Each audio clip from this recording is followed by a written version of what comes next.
আলহামদুলিল্লাহ ভালো লাগতেছে, তামিম ব্যাক করছে এবং মানে বাংলাদেশের জন্য অনেক ভালো হয়েছে, সামনে বিশ্বকাপ। আজকে তো বাঁচানোর লড়াই কত রান আপনি হতে পারেন? 220 হতে 40, 220 কিংবা 40-এর ভিতরে রাখলে বাংলাদেশ জিতবে ইনশাল্লাহ। না, আশা করি কোনো প্রভাব পড়বে না। আমাদের যত সম্ভব ভালো পেসাররা আছে। এবাদত তাসকিনের পরিবর্তে এবাদতকে নিয়েছে। এবাদত অনেক যথেষ্ট ভালো বলিং।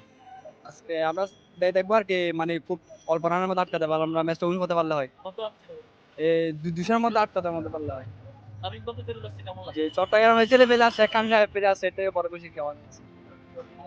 আফগানিস্তানকে আমরা 200 থেকে 220 রানের মধ্যে আটকে রাখতে পারবো ইনশাল্লাহ।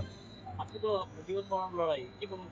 অবশ্যই আজকে বাংলাদেশ জিতবে, যেহেতু তামিম কামব্যাক করেছে, যদিও টিমে নাই, তবে তামিম কামব্যাক করাতে বাংলাদেশ টিম খুবই উজ্জীবিত এবং আমরা আজকে জয় নিয়ে বাসায় ফিরবো।